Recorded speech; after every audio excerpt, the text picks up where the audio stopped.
Le pouvoir a ses symboliques, particulièrement le fauteuil des fonctions, les résidences et les automobiles.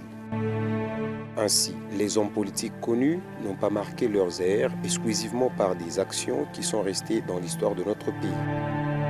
À part leurs démarches, leurs discours, à travers les récits de la République démocratique du Congo, certains véhicules se sont rendus célèbres pour avoir transporté ces hommes illustres.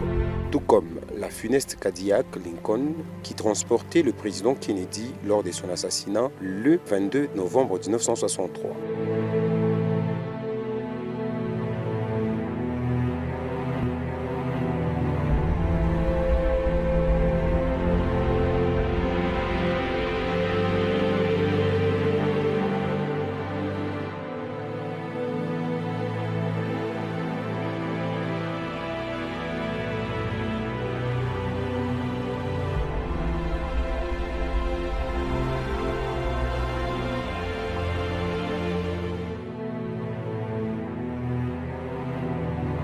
Ou encore la papamobile du pape Jean-Paul II, à bord duquel il attrapa la balle du Turc Aksa le 13 mai 1981.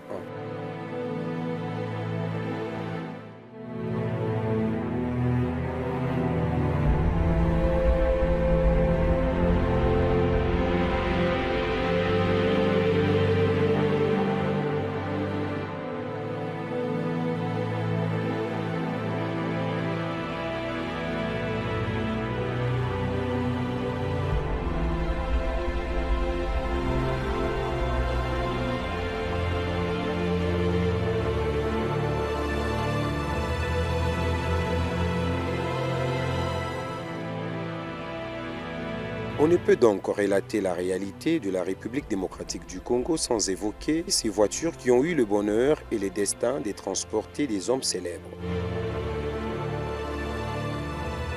Cela dit, voici 9 voitures célèbres des hommes politiques en RDC.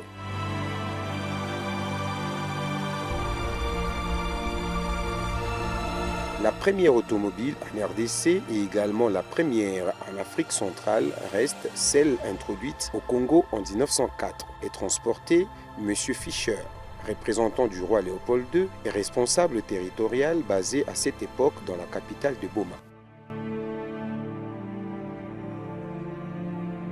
Son épave est aujourd'hui un monument touristique à Boma et un patrimoine qui attire les touristes.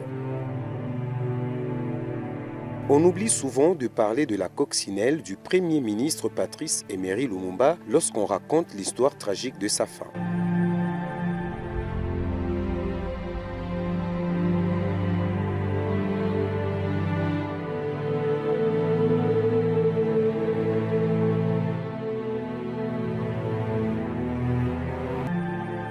Cette voiture, qui devrait le conduire de Léopoldville à Stanleyville pour rejoindre Antoine Gizenga et former un gouvernement.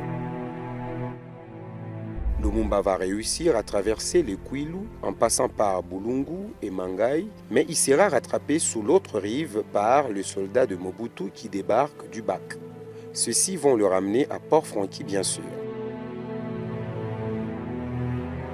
Mais ce qui est étonnant dans ces récits, c'est le fait de tenter d'aller de Léopoldville à Stanleyville par véhicule.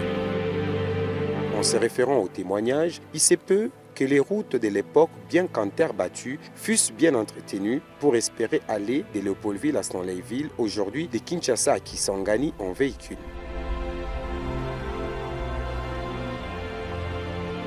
Aujourd'hui, l'épave de cette coccinelle se trouve dans la résidence familiale de Lumumba.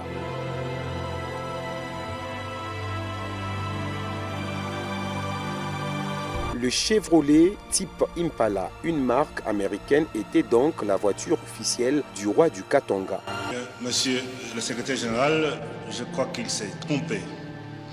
Parce que si le Lumière existe, c'est parce que nous, comme autorité, nous avons voulu que le Lumière existe.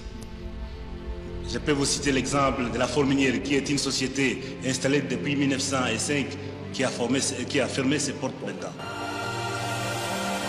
Construite par General Motors vers la fin des années 50, elle apparaît comme coupé sport. Elle définit comme un véhicule fascinant, une option sportive coupée et décapotable avec 6 feux arrière. Un aspect classique qui était devenu sa marque de prédilection. À titre informatif, le nom Impala vient de l'antilope africaine. La voiture de Moïse Tshombe a été réhabilitée par Moïse Katumbi en 2010 lorsqu'il était gouverneur du Grand Katanga. On peut alors la trouver entreposée au gouvernorat de Lubumbashi.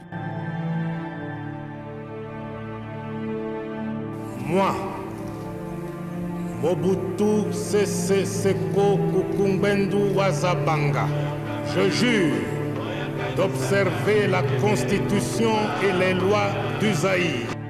Le maréchal Mobutu est un passionné des voitures de luxe. Sa collection allait des grosses américaines comme des Cadillac aux pièces uniques et des Mercedes-Benz.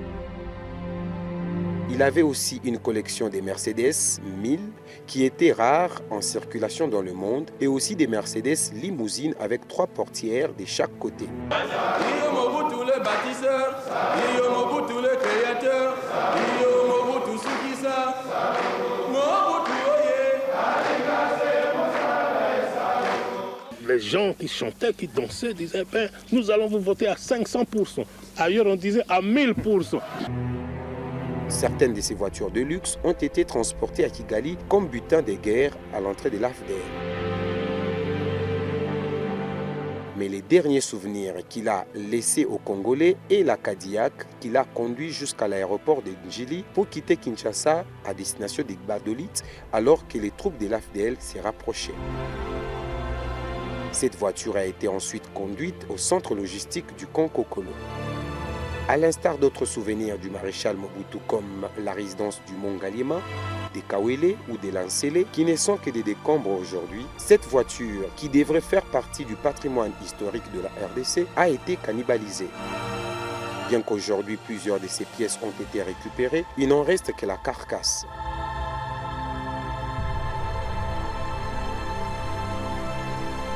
Ma candidature a beaucoup de chance par le fait même que, ayant mené la lutte à l'intérieur du pays pendant maintenant 11 ans, notre peuple fait confiance, une confiance presque totale à notre parti qui a affronté sur le terrain une des dictatures les plus sanguinaires du monde moderne. Cela, ça ne va pas de soi, mais la candidature de M. Mobutu, je crois que M. Mobutu lui-même n'y croit pas du tout. Il sait qu'il n'y a plus personne qui a confiance en lui, qui veut même qu'on parle de son nom.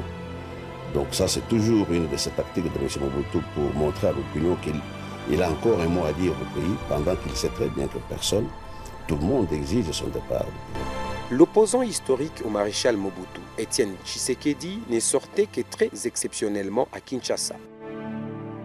Et ses échappées, avec sa Jaguar couleur vert citron, prévenaient toute la ville car cela annonçait qu'il avait un rendez-vous politique sérieux. La Jaguar de Yachichi était des marbres. Comme son maître, elle était tout un symbole de toutes ces années d'opposition. Elle est aussi témoin de nombreux accords politiques dans ces pays. Elle se repose actuellement derrière l'ancienne bibliothèque de l'École nationale d'administration qui est devenue possession de la famille Tshisekedi.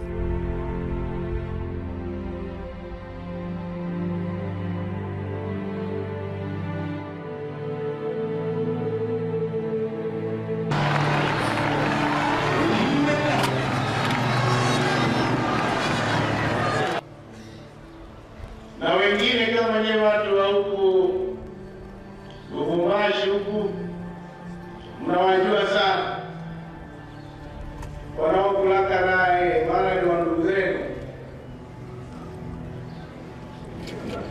mnawajua sana, wanaiba naye sana. Une autre voiture connue du pouvoir est la Jeep de commandement de Musée Kabila. Cette 4x4 Mercedes de couleur grise est un butin de guerre obtenu à l'arrivée de l'AFDL au Zaïre. Elle aurait appartenu au célèbre journaliste Kinkei Mulumba, alors dernier ministre des communications du règne Mobutu, et qu'il aurait abandonné en traversant le fleuve Congo pour fuir l'AFDL. La bête, comme aimait l'appeler Kinkei Mulumba, aura connu plus de célébrités et de notoriété avec Musée qu'avec son propriétaire. Que si nous ne pouvons pas nous servir de notre or et de notre diamant dans les 2 ans qui viennent, nous n'allons pas construire la prospérité de notre peuple. Il n'y aura pas assez d'écoles, pas assez d'hôpitaux, une vie décente serait difficile, on continuerait à croupir.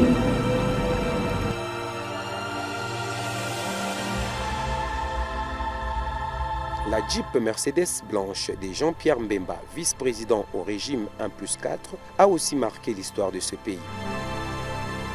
Elle a été très remarquable lors des heurts entre Jean-Pierre Mbemba et les soldats de Kabila après la proclamation des résultats des élections présidentielles en 2006. Elle s'est reposée durant les temps passés par les leaders du MLC à la CPI. On l'a encore vu réapparaître et transporter majestueusement son maître comme un cheval blanc lors de sa libération en 2018. Si on n'arrive pas à remettre en place des institutions stables dans le pays, et si on n'arrive pas à organiser à tous les niveaux des élections, la population aujourd'hui, le peuple, aspire à choisir ses dirigeants.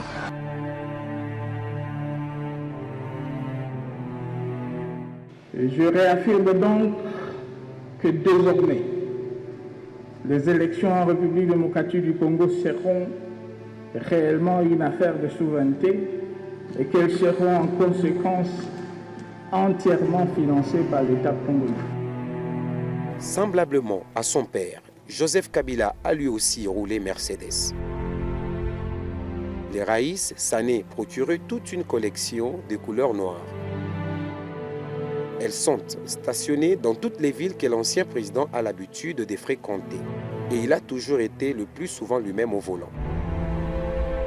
Cette voiture est devenue l'un des symboles des réussites en RDC. Il est vrai que Kabila fils et Mobutu ont beaucoup de choses en commun. Ils ont le même prénom, ils sont tous militaires, ils sont arrivés au pouvoir trop jeunes et Kabila s'est appuyé sur certains collaborateurs de Mobutu comme Mokolo Wampombo, Kengo Andondo, Koya Diallo, Vunbawe et tant d'autres pour renforcer son pouvoir. Ils sont les 2 présidents qui sont restés profusément en fonction. Et principalement, ils aiment le volant, leurs épouses aussi. Mobila Dawa a donné son nom à la petite Mercedes 190 qu'elle a fait entrer au Zaïre, la première, et qu'elle aimait bien conduire. Quant à Olive Lembe, elle a séduit les Congolais au volant de ses 4x4 dont elle boxe le volant comme un homme.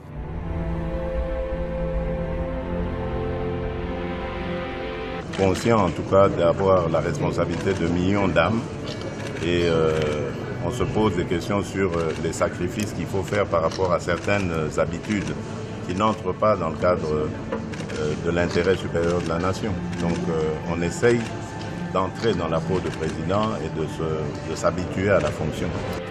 Cette Hyundai fait partie de plus de 400 voitures livrées à la présidence de la République depuis quelques temps en remplacement à celles acquises en 2010 lors de la cinquantenaire de l'indépendance de la RDC.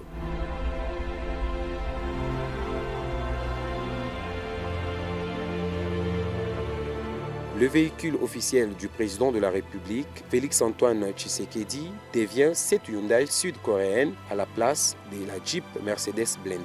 Elle fait partie des voitures utilisées souvent pour accueillir les délégations officielles des organisations et des États amis.